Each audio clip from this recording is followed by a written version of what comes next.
Hola, soy Flor. Te invito a que juntas creemos este espacio, un lugar seguro, libre de etiquetas y prejuicios. En este podcast compartiremos historias de personas que transforman vidas, replicando el poder de la fuerza de su voz. Esta es la nueva temporada de Voces sin filtro, donde no callamos, gritamos. Bienvenidas de regreso. Claudia, una voz empoderada, nos cuenta cómo desde 50+1 se impulsa la agenda de las mujeres y qué significa para ella ser la líder de este proyecto que reúne a mujeres líderes de diversos sectores. Pues bienvenidas y bienvenidos a un episodio más de Voces sin filtro, donde no callamos, gritamos. Y pues el día de hoy vamos a hablar de cómo podemos empoderarnos las mujeres, de que juntas somos más fuertes, y pues tenemos una súper invitada que teníamos ya rato de tenerla aquí, de ganas de tenerla por aquí, y pues hoy se nos hizo. Claudia Corichi, presidenta del Colectivo Nacional de 50+1. Bienvenida.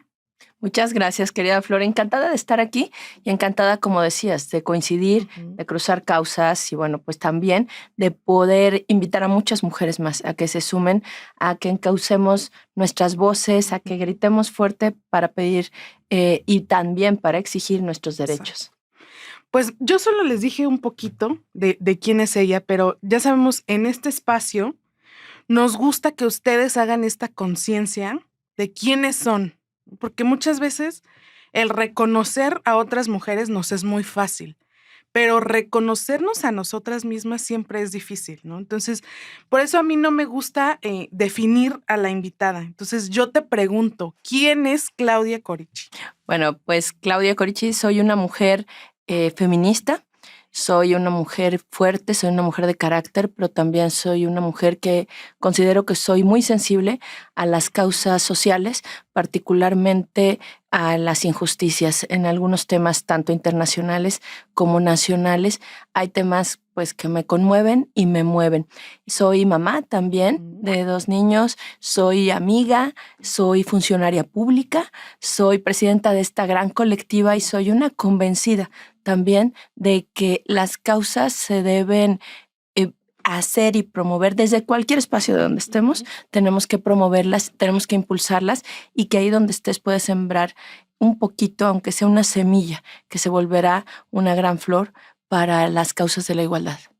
Y decías algo que creo que hoy en día es muy difícil, creo que con lo que vivimos en los medios de comunicación, en lo que también se comparte en redes sociales, asumirnos como feministas, hoy también no cualquiera lo hace, ¿no? O sea, porque tenemos como decimos nosotras, el feministómetro, ¿no? De decir si eres o no buena feminista, ¿no? Cuando te defines como feminista.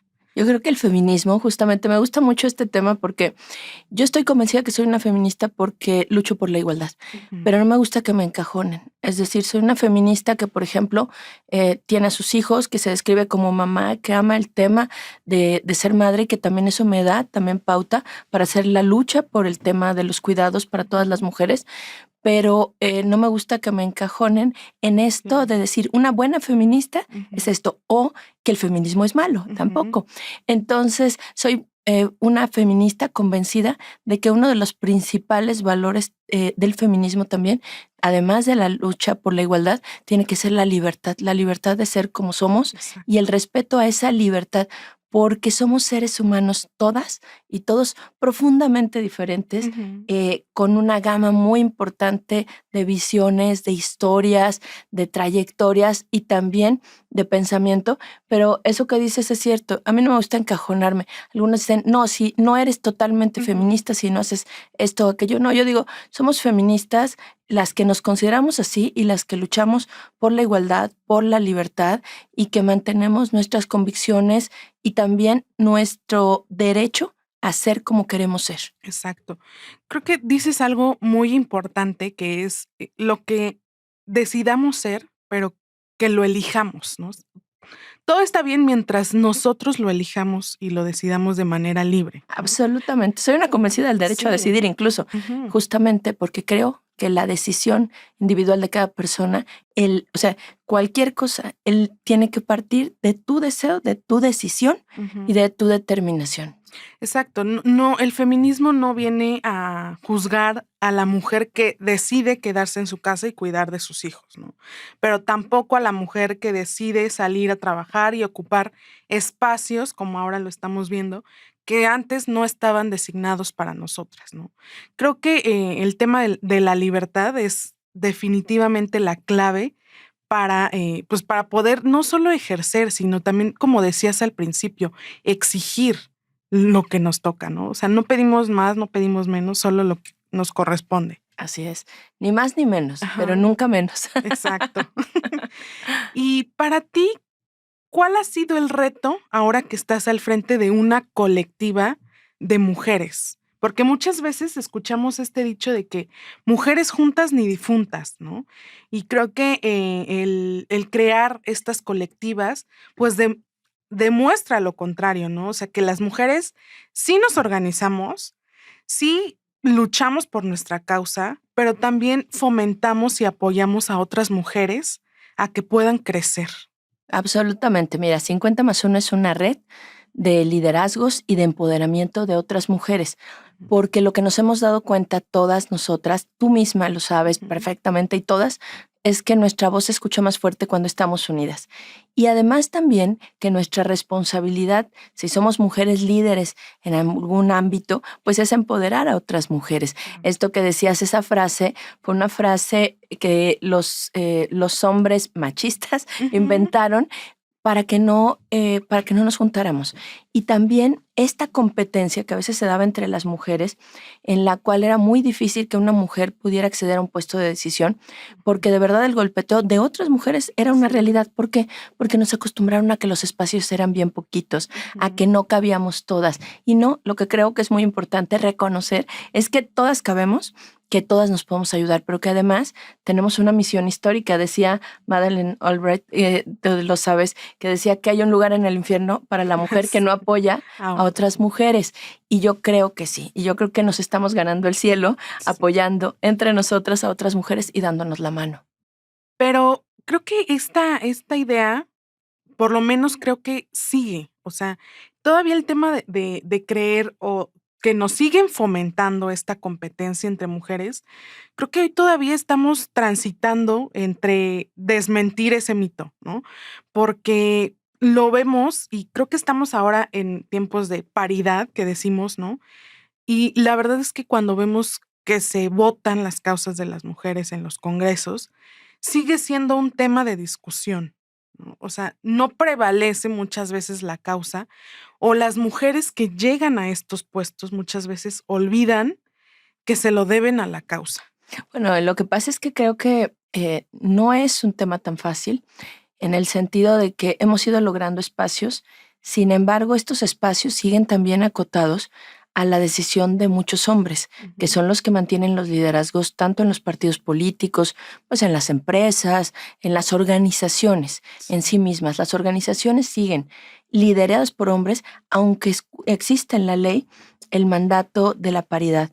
Y entonces el reto es enorme, porque a veces cuando las mujeres nos juntamos, a veces cuando las legisladoras se juntan y tienen el mandato de su partido, de su movimiento al que pertenecen, de su grupo gremial, de que haya una alineación, que también pasa con los hombres, pero de manera diferente en algunos casos, bueno, pues a veces se hace a un lado ese compromiso diciendo, bueno, pues si no, tal vez no me reelija, si no, tal vez no me mantenga en el espacio.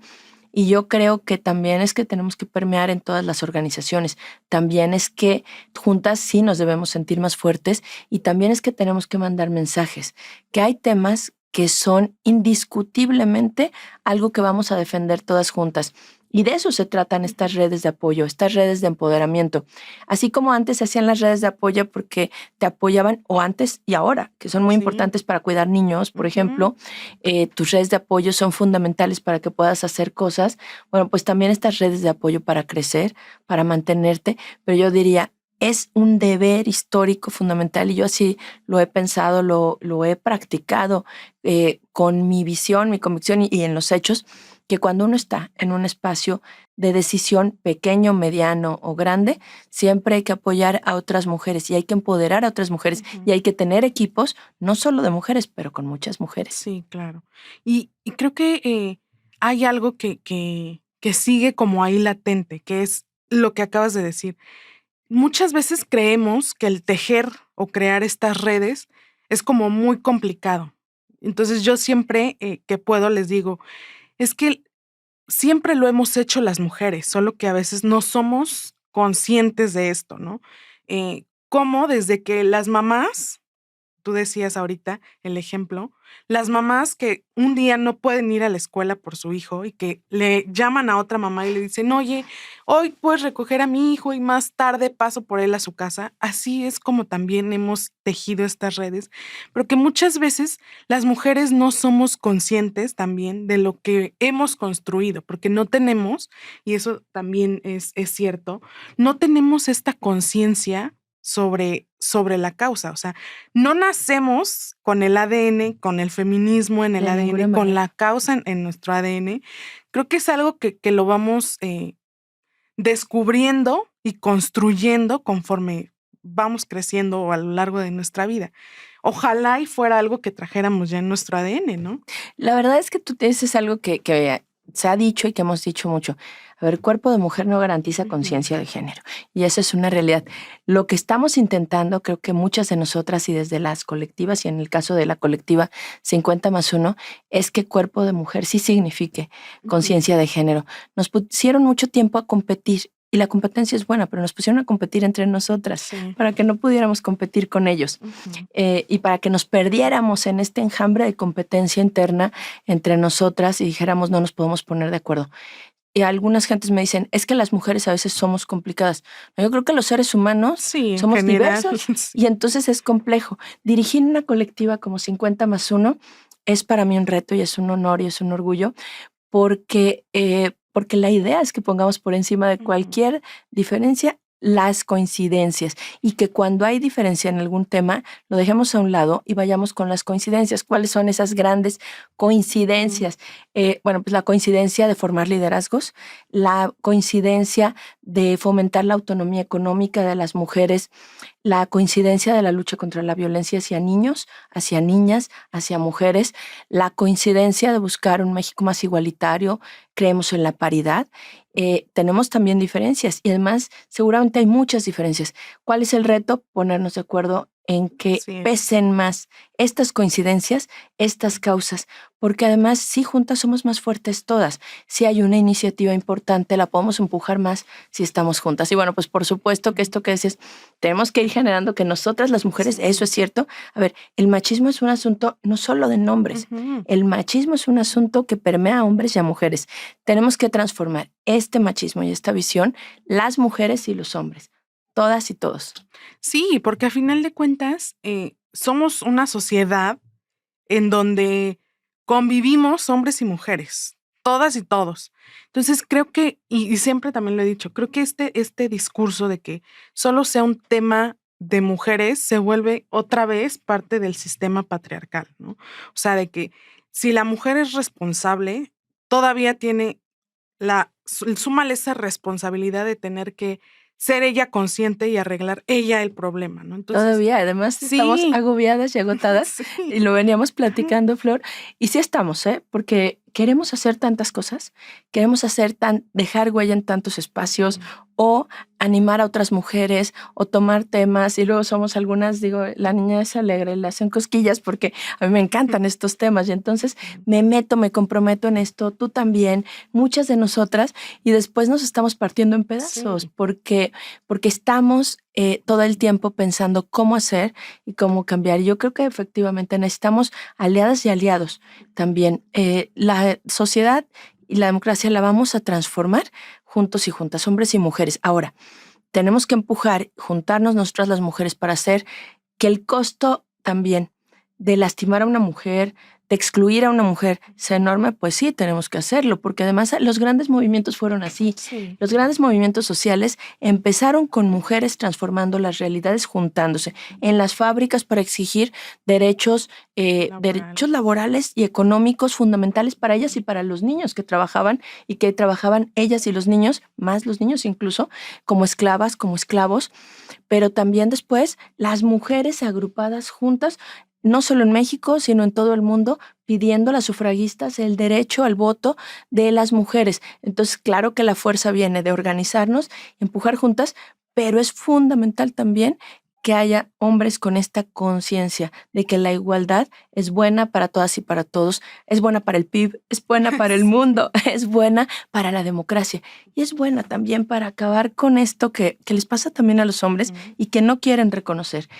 Esta sociedad patriarcal y machista también hace que se juzgue a los hombres cuando tienen sentimientos o sensibilidad. Eso no puede ser. Yo no quiero que a mi hijo le digan que no puede llorar porque es hombre. Sí, o que todavía veamos en las escuelas, ¿no? Que la burla o el denostar a un niño sea, lloras como niña, pareces como niñita, niña. Exacto, ¿no? Eso no puede ser. Entonces estas cosas las tenemos que cambiar hombres y mujeres porque esto nos conviene a todas como sociedad, pero también le conviene a los hombres y a las mujeres, a que dejen ese patrón que los ha obligado a ser los únicos proveedores, que los ha obligado a que no puedan abrir sus sentimientos. Es decir, creo que para la sociedad el feminismo significa un avance social, un avance emocional, un avance cultural. Sí, y yo creo que también otro reto es el reconocer y el bien reconocer el trabajo de las mujeres. Sí. Porque ya decíamos, hacemos muchas cosas, pero ¿cuántas de esas cosas son reconocidas y la otra son remuneradas, ¿no? O sea, desde el activismo lo vemos. Las Sin duda. mujeres, cuando nos invitan y nos dicen, oye, qué padre trabajo, ven, danos una plática, ayúdanos. Y tú dices, sí, pero es mi trabajo también, ¿no? Y es como, entonces no es gratis.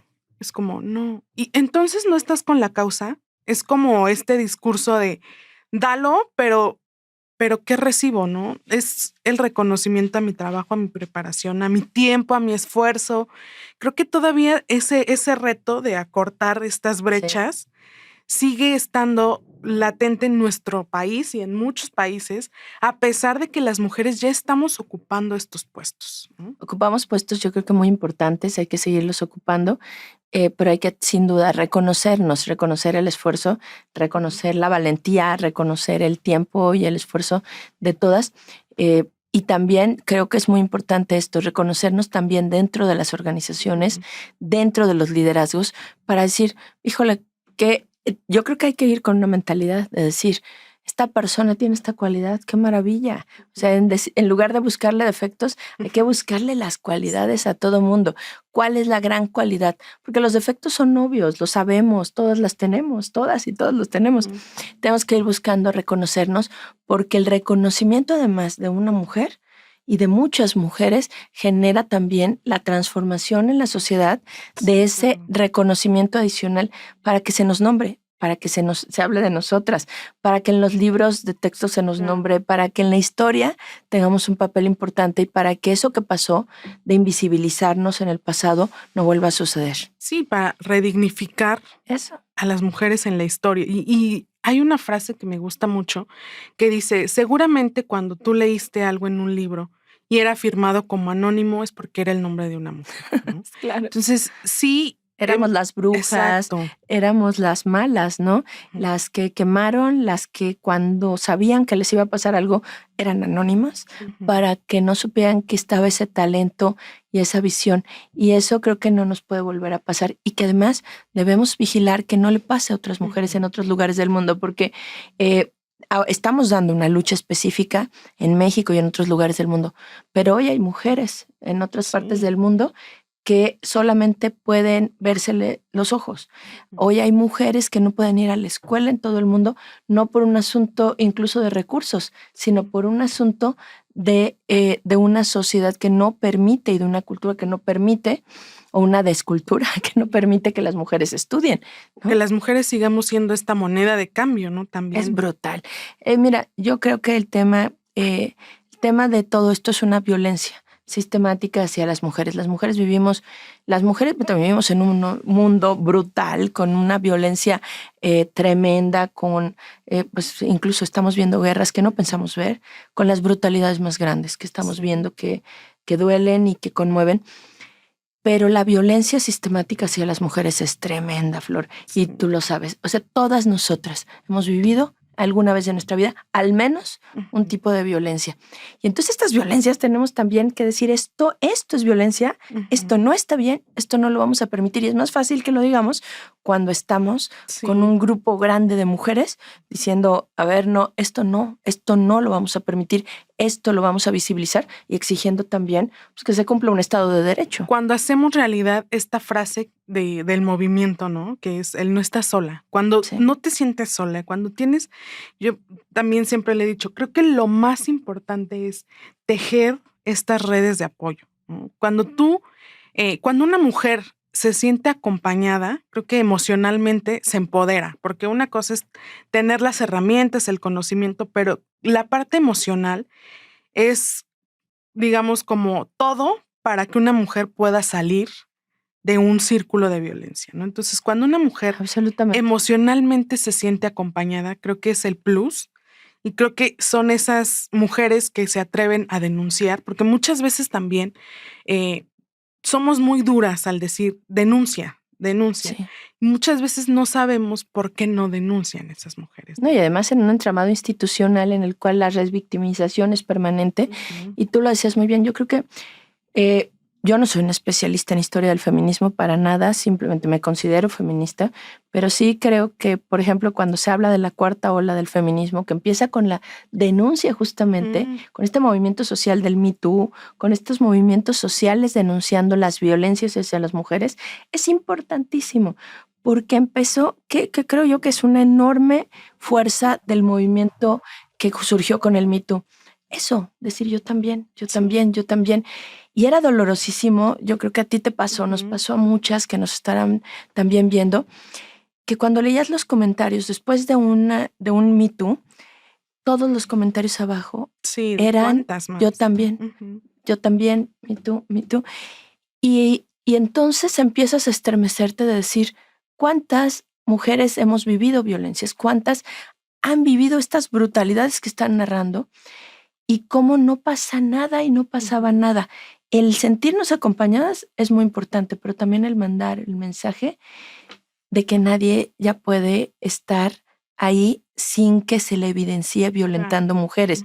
O sea, el hecho de que desde el gran empresario, el gran cineasta, sean evidenciados y sometidos al escrutinio público y no más en el silencio. Entonces, salir del ámbito del silencio es durísimo para todas las que decidieron hacerlo, pero acompañadas también generaron que hoy muchos hombres tengan unos mucho cuidado y otros conciencia, ¿no?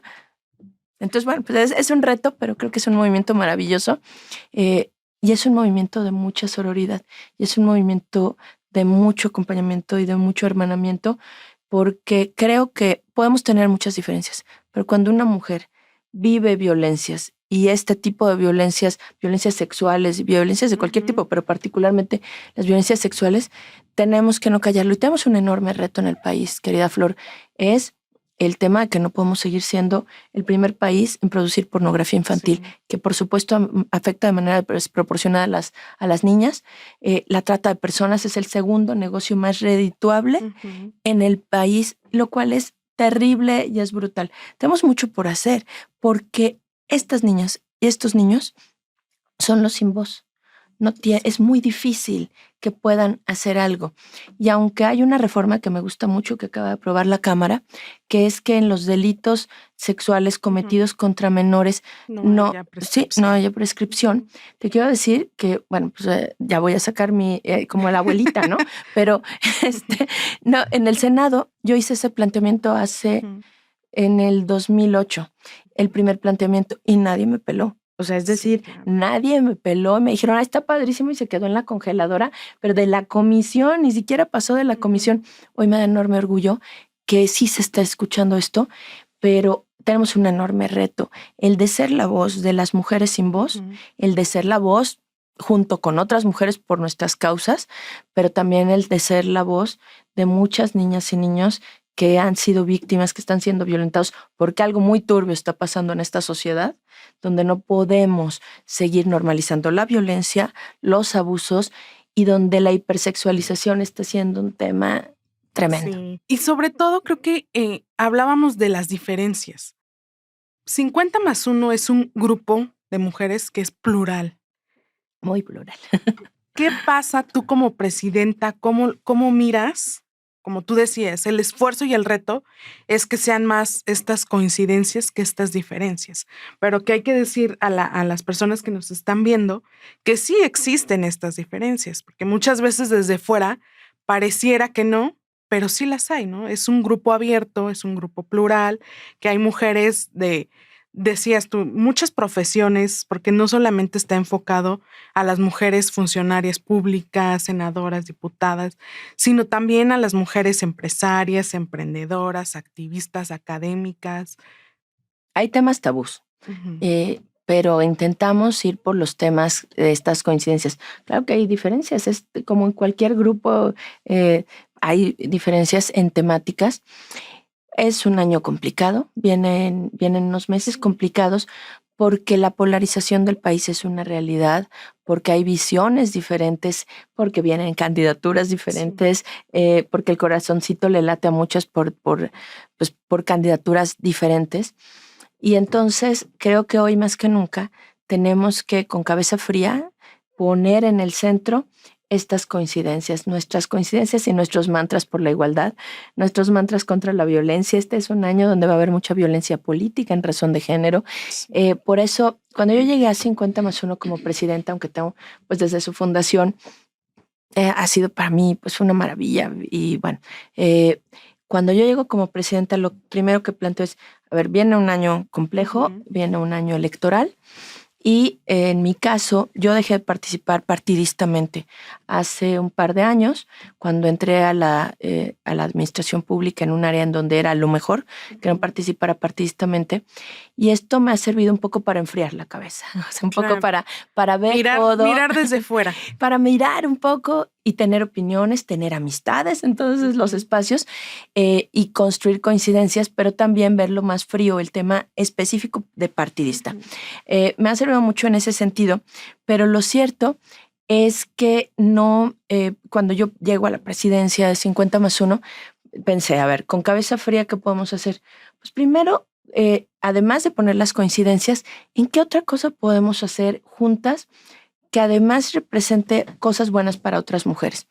Pues la capacitación. Entonces arrancamos un proyecto de capacitación, varios proyectos, pero uno en particular en esta etapa que acabamos de concluir hace cerca de un mes, que fue un proyecto de capacitación junto con el Instituto Nacional Electoral, diciendo derechos políticos de las mujeres, pero vamos a aprender nuestros derechos políticos, vamos a hablar en temas propositivos para que todas quepan, todas las que vayan a querer ser candidatas quepan. Sí, sin importar tu color. Sin importar color, todas cabemos y todas tenemos que estar preparadas para el reto, porque el próximo año va a haber muchas candidatas mujeres, porque además muchas mujeres queremos estar en espacios de decisión, también en los consejos de administración empresarial. Entonces, un poco la idea era cómo empoderar mujeres, cómo capacitarnos, cómo prepararnos para reconocer, conocer y saber qué hacer en casos de violencia política, que viene ese tema, no solo viene, está presente en muchas mujeres.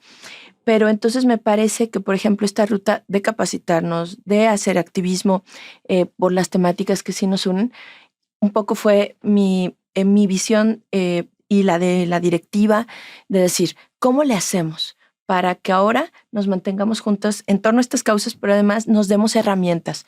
Las herramientas, creo que la capacitación es muy importante entre nosotras, entre todas las mujeres, porque nosotras tenemos que ser reproductoras de esta capacitación. Y también abrir mucho las puertas a las alianzas con otras organizaciones de sociedad civil. Hace 4 días estuvimos con una organización que se llama Conovarios apoyando Algunas de nuestras integrantes incluso forman parte, apoyando para denunciar violencia obstétrica, específicamente en unos casos terribles.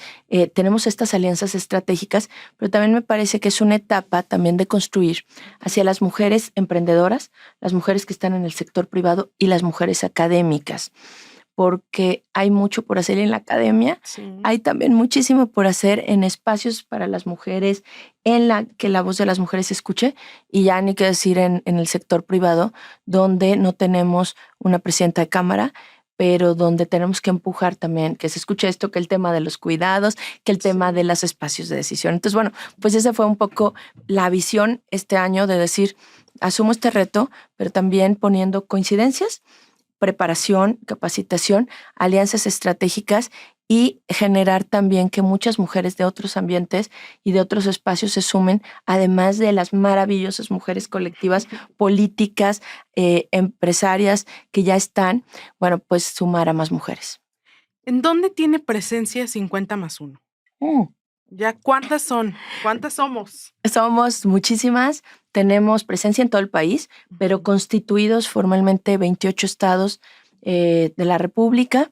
Tenemos presencia en Chile, tenemos presencia en Argentina, tenemos presencia en Canadá, sobre todo en Montreal, tenemos presidenta en Montreal, tenemos en Estados Unidos una fuerza muy grande, que además, pues quien fuera la anterior presidenta, mi querida amiga, comadre Nena Orantes, pues se va a Houston como cónsul, pero además ya traíamos ahí, y ella ha fortalecido, por supuesto, estos núcleos de mujeres organizadas en Texas, en Wisconsin, en Nueva York. Entonces, en Estados Unidos también traemos un buen movimiento, pero en México, pues tenemos 28 estados constituidos, pero tenemos presencia real en todo el país. ¿Cuál crees que para ti, en este momento, y digamos, hoy la participación política de las mujeres, sea luchando por estos espacios o como ciudadanas, es súper importante, ¿no? Para el futuro de nuestro país, para mover la agenda incluso, ¿no? Nuestra agenda, nuestras causas a futuro, en el presente. ¿Cuál es el reto estando o presidiendo un colectivo de mujeres con todas estas... con todos estos matices? El reto es incorporar estas causas y transformar algunas de estas causas en temas concretos, es decir, en iniciativas concretas, en cambios importantes.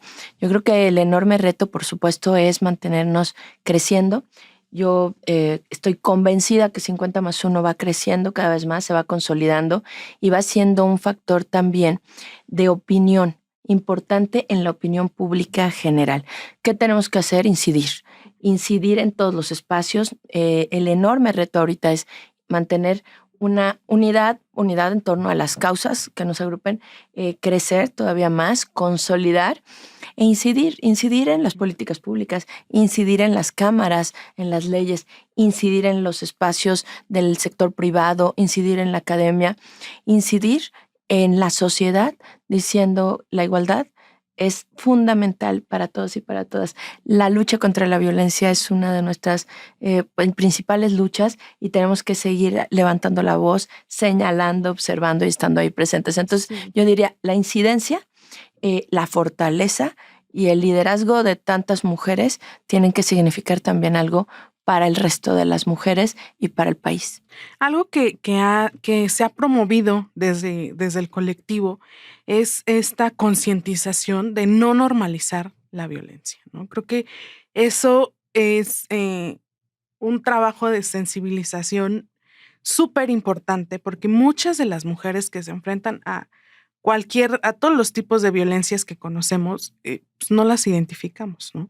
Es algo que, como ya decíamos, se ha normalizado tanto que no logramos distinguir, y mucho menos las mujeres que no cuentan con estas herramientas con las que a lo mejor nosotros que trabajamos en esto, que conocemos el tema, a veces no logramos distinguirlo. Es mucho más complicado para otras mujeres que viven una desigualdad absoluta y que viven discriminación, digamos, porque también cuando hablamos de mujeres, y eso también es algo súper importante, debemos abrir nuestra mente, ¿no? Solamente pensamos muchas veces en las mujeres que nos rodean o que quizás son de nuestro círculo más cercano, nuestras amigas con quien estudiamos, con quien trabajamos, pero abrir más allá la mente y decir, hablar de mujeres también es hablar de diversidad, ¿no? Absolutamente, hablar de mujeres es hablar, somos tan diversas, ninguna de nosotras es igual y al mismo tiempo, efectivamente, tenemos que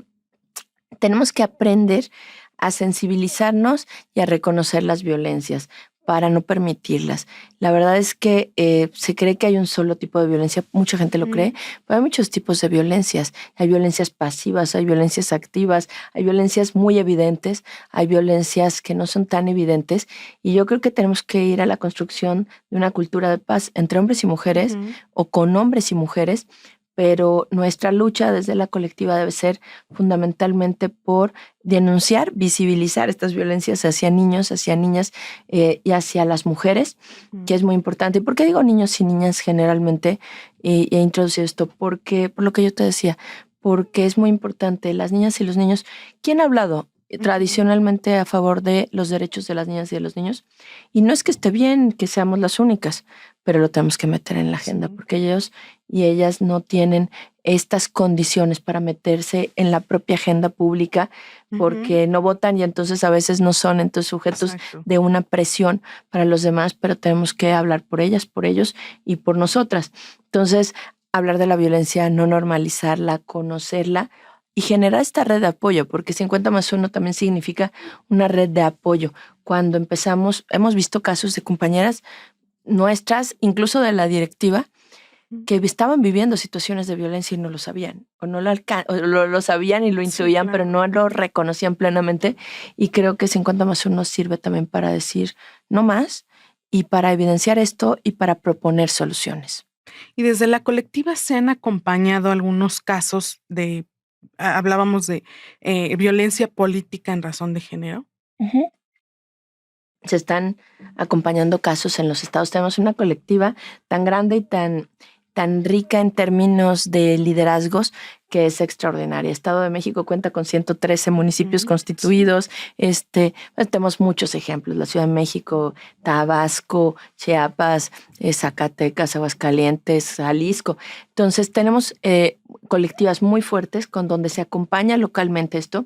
Por ejemplo, en Tabasco ahorita se está haciendo una impugnación por parte de 50+1 porque es increíble que acaba de pasar lo de la 3 de 3, que en mayo se aprobó, que está ahí, que está en la ley y que se está queriendo hacer un retroceso estatal. En Tabasco estamos haciendo ahí una impugnación como 50+1. Estamos hablando de los temas de violencia política en diversos lugares. El próximo año seguramente habrá en muchos otros. Sí. Muchas de nuestras colectivas han participado en esto.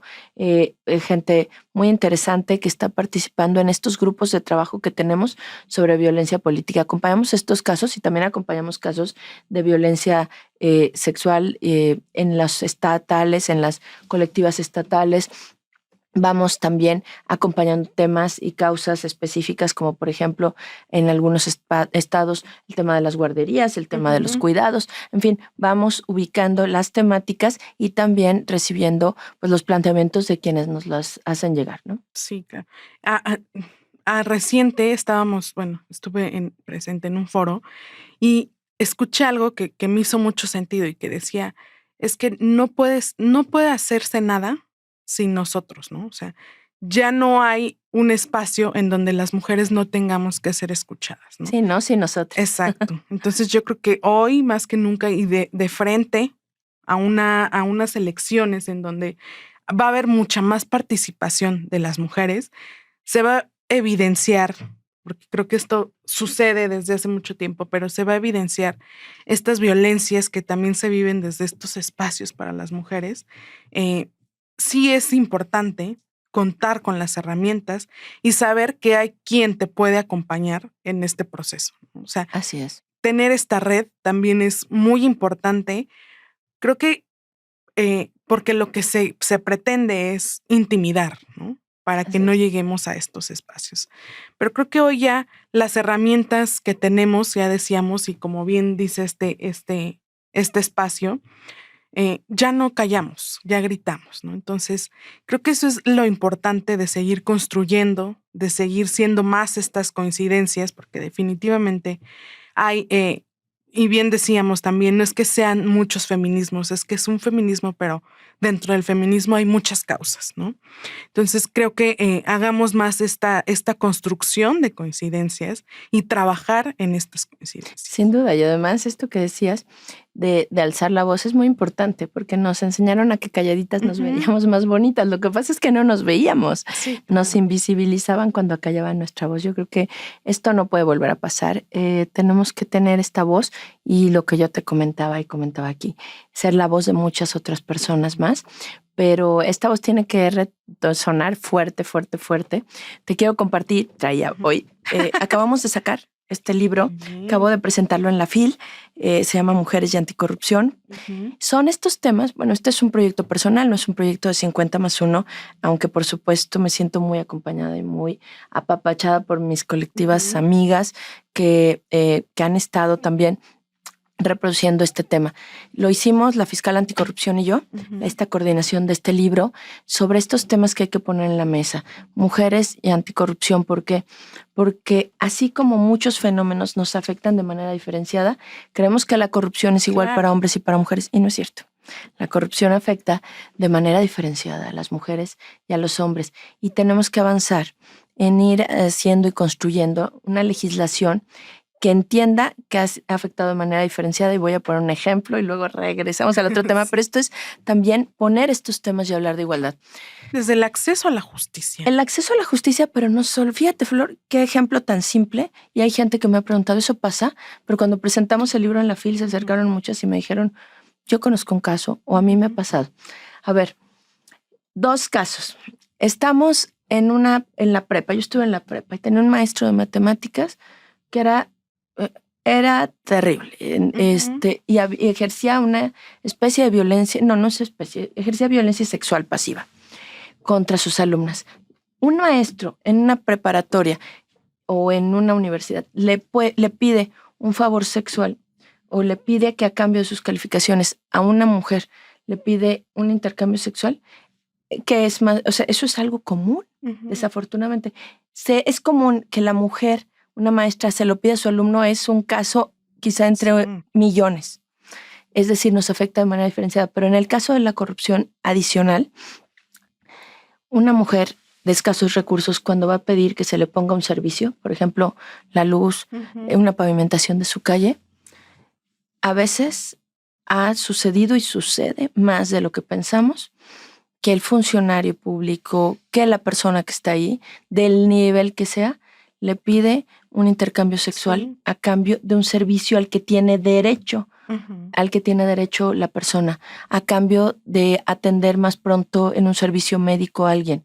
Es decir, bueno, ya no estamos hablando de Sierra Leona en África, donde a cambio de comida le piden sexo a las mujeres, que es la brutalidad ya de la brutalidad. Pero en México pasa también lo otro, a cambio de un servicio. La corrupción nos afecta de manera diferenciada, porque en general a un hombre no le piden sexo a cambio de un derecho. De un derecho. De un derecho, de un servicio que es tu derecho. Y a una mujer sí. Entonces tenemos que ir abriendo la conversación. Las desigualdades están en prácticamente todos los ámbitos porque fue una cultura patriarcal que puso en el centro la desigualdad, la opresión y la invisibilización de las mujeres. Tenemos que revertir eso y lo tenemos que hacer muy pronto. Y estamos determinadas, muchas mujeres como nosotras y como las que nos están viendo, y muchos hombres, a hacerlo. Pero tenemos que ir hablando de estas cosas, tenemos que ponerlo en la conversación, tenemos también que plantear iniciativas, tenemos que estudiarle duro para decir, oigan, porque nadie lo va a hacer por nosotros, hay que hacerlo para decir, hay que hacer estas reformas, hay que hacer estas cosas y poner los temas de la igualdad en la agenda. Te lo traje para regalártelo ahorita que terminemos. Te lo juro, pero creo que es muy importante hablar de estas cosas, o sea, hablar de todos los tipos de desigualdades que nos cruzan, porque prácticamente en todo vamos a encontrar una desigualdad. Y es que hay algo que nosotros llamamos desigualdad estructural, ¿no? Que son en donde convergen muchas desigualdades que vivimos las mujeres. Ya existe y sí existe, ¿no? Ahí están los datos y no son otros datos, son datos reales, que por el simple hecho de nacer mujer tenemos esta desigualdad, por lo menos en este país y en muchos otros países, ¿no? Tan es así En todo se nota. que morimos por ser mujeres. Morimos por causas totalmente diferentes. Y yo les pongo un ejemplo a veces bien simple. Mi hija estudia robótica y es la única niña en el grupo de los que estudian robótica. Mi hijo estudia teatro y es el único niño en los que estudian teatro. ¿Qué significa? Que desde pequeños vamos haciendo, como poniendo estas etiquetas. Sí. Si estudias robótica, Estereotipando. alejando a las niñas de la ciencia, y alejando a los niños de actividades que tienen que ver con la creatividad o con la sensibilidad. Entonces, lo digo porque es un ejemplo tan simple, Sí. pero pasa, es un ejemplo real. Mi hijo es el único niño en teatro, mi hija es la única niña en robótica. Debería ser diferente en este mundo y en este país, pero así es. ¿Y qué tenemos que hacer? Pues en un enorme trabajo también Y en donde de conciencia. todos los días intentamos romper con estos estereotipos y roles, ¿no? Y intentamos romper y no se rompen. No se rompen. ¿Qué tenemos que hacer? Pues un enorme trabajo, porque tenemos que hacerla con los niños y niñas, tenemos que hacerla con nosotras, porque también nosotras pues, traemos a ver una cultura patriarcal y también de competencia con otras mujeres muy dura. Y yo creo que la competencia está bien, pero tenemos que aprender a que, primero que nada, antes que la competencia entre mujeres, el reconocimiento y las causas por encima de la competencia y, por supuesto, también prepararnos para ser líderes y ser competitivas, pero no en esta visión antigua y patriarcal que se nos impuso. Sí, yo creo que el reto es seguir creando y fomentando estas condiciones para poder lograr todos estos retos, ¿no? Y pues, ya para ir cerrando, a título personal, ¿qué es con lo que sueña Claudia Corichi? Sueño con que haya un mundo más justo y más igualitario. Sueño en que podamos cambiar pronto esta situación de violencia permanente de nuestro país y que se acabe esta situación de inestabilidad que me duele todos los días y creo que a muchas y muchos de nosotros profundamente de ver a niños muriendo en Medio Oriente de manera brutal. Sueño con un país más justo, más igualitario. Sueño con un país donde la cultura de la paz sea más importante que la cultura de la guerra y donde las causas y los seres humanos sean más importantes que los intereses económicos de unos cuantos malos que nos tienen en una situación tan compleja y de el crimen organizado. Sueño que tengamos una sociedad diferente. Sueño que mis hijos logren ver un medio ambiente que no se haya agotado. Y luego sueño también con que podamos contribuir las mujeres y que dejemos todas nosotras, vayamos dejando nuestra huella en positivo, porque somos hombres y mujeres que podemos tener errores y que somos diferentes, pero sueño en que cada una de nosotras, sobre todo las mujeres de esta generación, podamos dejarles un mejor futuro a los que vienen y sobre todo a las niñas que vienen. Y bueno, pues sueño con la paz, sueño con la alegría y sueño también con la igualdad siempre. Yo creo que la diferencia siempre es que sí, todos soñamos, pero pocos trabajamos por esos sueños, ¿no? Entonces yo sí creo que tú eres una mujer que trabaja por todos los sueños que nos has compartido en este momento. Gracias. Entonces yo creo que esa es la diferencia, ¿no? Todos soñamos, pero pocos trabajamos por esos sueños. Y estamos juntas para hacer esto. La verdad es que creo que compartimos muchas causas y poner esto de compartir estas causas, visibilizarnos, juntarnos para hacer esto y para decir qué podemos hacer ante estas injusticias o qué podemos hacer todavía también. Fíjate, Flor, tenemos que ser las mujeres también menos resistentes a decir que sí nos gusta el liderazgo y que somos líderes y a reconocer a otras líderes y a empoderarnos juntas. Y entonces creo que juntas podemos lograr grandes transformaciones y poner ese granito de arena para las que vienen y solamente las mujeres organizadas y juntas vamos a exigir y hacer estas transformaciones que van a ser buenas para todas y para todos. Exactamente. Pues ya para ir cerrando, antes de irnos, compártenos 5 cosas que nadie sabe de ti. Esta es la parte más difícil. Siempre que llega Ay, esta parte, ay. es la parte más difícil. Que nadie sabe de mí. No me gusta el pollo, Ok. me gustan las palomitas. Me gusta mucho, mucho. Me gusta y me gustaría tener más tiempo, porque últimamente no lo tengo tanto para leer. Me gustan las películas de comedia. ¿Qué otra cosa? Fíjate, bueno, soy economista y no abogada, porque mucha gente cree que soy abogada y me Sí. felicita el Día de los Abogados. Y les digo, no, soy economista y orgullosamente economista. Fui buena en matemáticas. Lo que pasa es que ando Tú en el eras de las movimiento, que sí pero les gustaban. yo era de las que por lo menos no le sufría a las matemáticas. Bueno, algo que nadie sabe quizá de mí, mi abuelo fue sastre, mi abuelo paterno fue sastre, mi abuelo materno fue gobernador, eso todo el mundo lo sabe. Mi madre fue gobernadora de Zacatecas también, y entonces vengo de una familia en el lado materno de políticos, y en el lado paterno no, mi abuelo fue sastre y tenía una sastrería y además fue líder de la industria textilera en esa época. Y cuando vino la Segunda Guerra Mundial, mi abuelo, nos apellidamos Corichi, le confiscaron sus cuentas en la Segunda Guerra Mundial porque nuestro apellido de origen italiano, que se decía Corichi, resulta que entonces a los que eran de origen o italiano o alemán o japonés, les congelaron sus cuentas hasta que tuvieron que dar toda la explicación de que no estaban, o sea, Sí, que no estaban con el bloque, con el bloque malo, por decirlo así, en la Segunda Guerra Mundial. Y son de esas historias que nadie sabe, porque son las historias en las familias que de pronto nadie sabe. Y bueno, pues ya después él dio cuenta que él era un hombre además.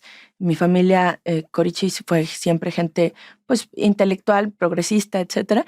Ya dio cuenta de que era un hombre más bien progresista y cero fascista y que estaba en contra de los fascismos, pero mientras tanto pues se quedó sin cuenta. se quedó sin cuenta y sin lana por un tiempo y sin y pues un poco estigmatizado. Sí. Pasó esta etapa y bueno, pues y él siguió su vida, pero es parte de las historias que casi nadie conoce de mí. Otra cosa, nos falta una. ¿Qué nos falta? Bueno, nos falta una. Déjame ver. Amo el mar. Me encanta el mar por sobre todas las cosas. Me encanta el mar. Creo que sí me veo, si no sigue habiendo huracanes, sí me veo de viejita caminando en el mar. En la playa. En la playa y en el mar. Y bueno, pues otra cosa que nadie sabe es que yo no quería casarme ni tener hijos. Siempre decía, no me voy a casar, no voy a tener hijos. Y es que las mujeres, y soy feminista y no sé qué. Y cae más pronto un hablador que un cojo. Sigo siendo feminista, pero me casé y luego quería tener hasta 5 hijos. Nada más que el hombre se me echó para atrás. Ya me quedé en 2, pero yo de pronto... Hay otra cosa que muchos sí saben, pero que no todo el mundo, es que soy una fundamentalista en el tema de la lactancia materna. Le di 3 años a mi hija, Amalia, 3 años de lactancia. Soy una fundamentalista en eso, absoluta. O sea, soy una feminista fundamentalista en el tema de la lactancia, de la lactancia materna. Creo mucho en eso y creo que además tenemos que volver a eso como un gozo también, como un regalo de vida y como un regalo de salud. Es que ese es otro tema, porque muchas mujeres que siguen lactando son violentadas por lactar, digamos, por tanto tiempo, pero creo que a veces no miramos que esa violencia no solo es contra la mujer, ¿no? Sino contra el hijo. Bueno, y además te ven mal. Yo cuando amamanté al niño nada más 6 meses, porque pues no sabía ni cómo se le hacía, pero hice mi mejor esfuerzo entre 6 y 7 meses. Y a mi hija ya la amamanté un chorro. Y había estigmas. O sea, yo me ponía, por ejemplo, porque pues amamantar, pues tienes que ponerte. No hay los espacios adecuados. Sí.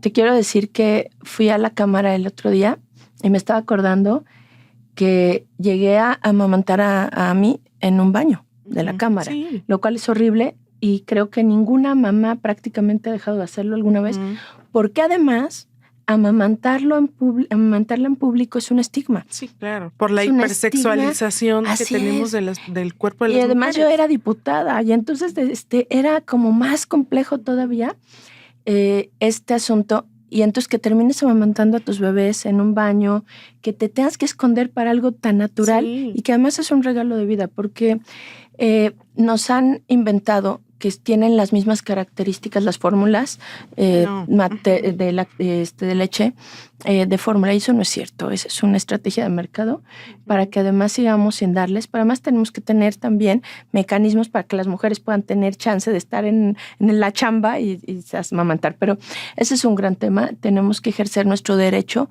a nuestra decisión también de hacer estas cosas. Y a mí había gente que me decía, pero siendo feminista no deberías amamantar. Y yo digo, no, siendo feminista yo decido también sobre mi cuerpo, claro, y decido también sobre esto que para mí es tan importante, y también respeto el derecho de cada quien a que decida hacerlo o no, a que decida tener hijos o no, a que decida hacer de su vida un papalote, y que yo pueda hacer de la mía también lo que yo decida con el respeto a mi derecho humano a hacerlo.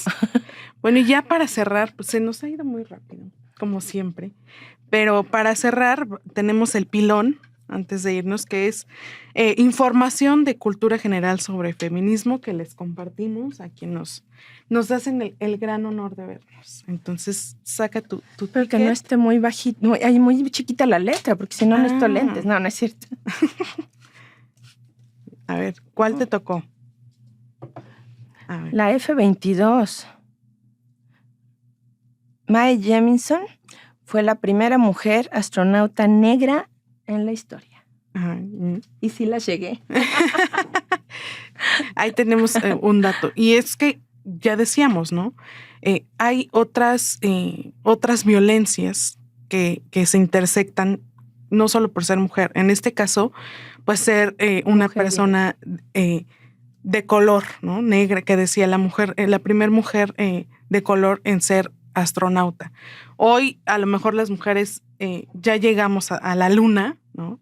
Pero qué difícil fue para las otras mujeres, y con estas otras diferencias y diversidades, poder abrir estos caminos, ¿no? Totalmente, y lo sigue siendo, Flor. Las mujeres sufrimos muchos estigmas que no sufren los hombres en el ejercicio de la política, de la actividad pública, de la administración pública, porque se nos juzga por razones no de cómo pensamos, lo que estudiamos o cuánto tiempo dedicamos, que a mí me han llegado a decir, ¿para qué estudias tanto? Es que descuidas a tus hijos y tu trabajo. Y dices que en lugar de que les dé mucho gusto y me feliciten, ¿no? Pero se nos juzga por muchas razones, por nuestro color de piel, por nuestro peso, fundamentalmente. Ha venido un movimiento junto con Me Too también de reivindicar los diferentes tipos de cuerpos, porque somos diferentes y los señores también son diferentes y somos diferentes y tenemos que sentirnos también sin que nos encasillen con que tienes que pesar de determinada manera, te tienes que vestir de determinada manera. Se enfrentan muchas discriminaciones a través, por supuesto, de ser mujer, pero también de muchas otras razones. Sí, el color de tu piel, sí, tu origen étnico, sí, tu peso. Es decir, te enfrentamos tu altura, muchas. ¿no? Tu altura, tu estado civil, ¿no? O sea, es decir, a mí decían, híjole, no se ha casado, ¿qué habrá pasado? Cuando me casé me volví una gente más buena, claro, socialmente, ¿no? Me volví una gente más estable y soy la misma persona. Casada ahora que cuando no estaba casada. Soy la misma persona, soy el mismo ser humano. Quizá un poco más tranquila, pero eso no es producto del matrimonio, claro, sino eso es producto del cansancio histórico, de las desveladas, del cansancio y también de la edad, ¿no? Pero no es producto de con quién esté yo casada, y no que se me puede juzgar por un hombre, por mi familia, sino por lo que soy como ser humano. Y creo que a todas se nos ha juzgado muy duro, a todas las mujeres que nos atrevemos a estar en el espacio público por con quién andamos, con quién no andamos, claro, por con quién andamos y por nuestro cuerpo siempre. Siempre, así es. Pues te agradezco, Clau, que hayas compartido con nosotros, que nos hayas dejado también sembrados estos mensajes para quienes nos ven, para quienes están conociendo también el trabajo que se hace desde la colectiva 50+1, que nos compartas dónde pueden encontrar el libro, dónde te pueden encontrar a ti, si quieren saber más de la colectiva también. Bueno, en la colectiva a nivel nacional tenemos las redes, en todas las redes, tenemos todas las redes, les pido que nos busquen como 50+1 MX o 50+1 Nacional, estamos en todas las redes. En mis redes también estoy como Clau Corichi en Twitter, estoy como Claudia Corichi García o como Claudia Corichi MX.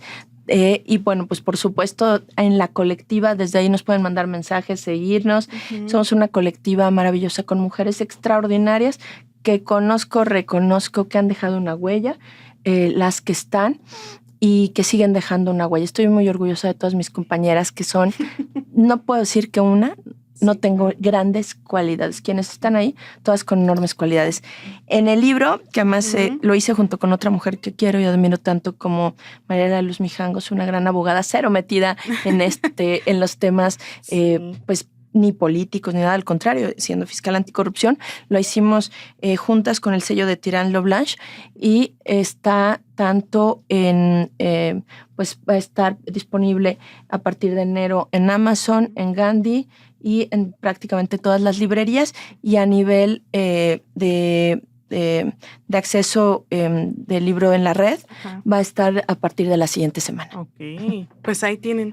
Si les nace la curiosidad por estos temas, porque siempre buscamos literatura también, ¿no? Sí. Hace mucha falta literatura sobre estos temas tan específicos. Pues ahí hay, ¿no? Siempre hay algo que leer. Siempre hay algo que leer y yo creo que tenemos que empezar también a leer más a más mujeres. Exacto. Afortunadamente hemos visto a más mujeres ganar no solo los premios Nobel de literatura, pero también hay que leerlas. Creo que hay que leerlas. O las poetisas, porque generalmente nos vamos a los poetas hombres, que son maravillosos, la mayoría también, pero hay que también empezar a leer a las mujeres, hay que reivindicarlas.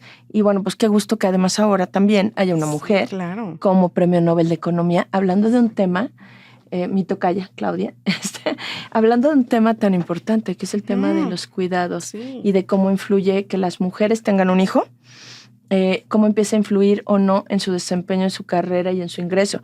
Entonces, creo que estos temas hay que leernos, hay que leer a las mujeres también, hay que leer a hombres y mujeres, pero no dejar a un lado los textos y esta mirada. Sí, esta mirada de las mujeres desde la literatura hasta la economía y pasando por todos los temas de igualdad o de género y anticorrupción, por supuesto. Pues te agradezco una vez más y muchas gracias también a quienes nos ven cada episodio, nos escuchan. Pues ya saben, nos vemos el próximo episodio aquí en Voces Sin Filtro, donde no callamos, gritamos.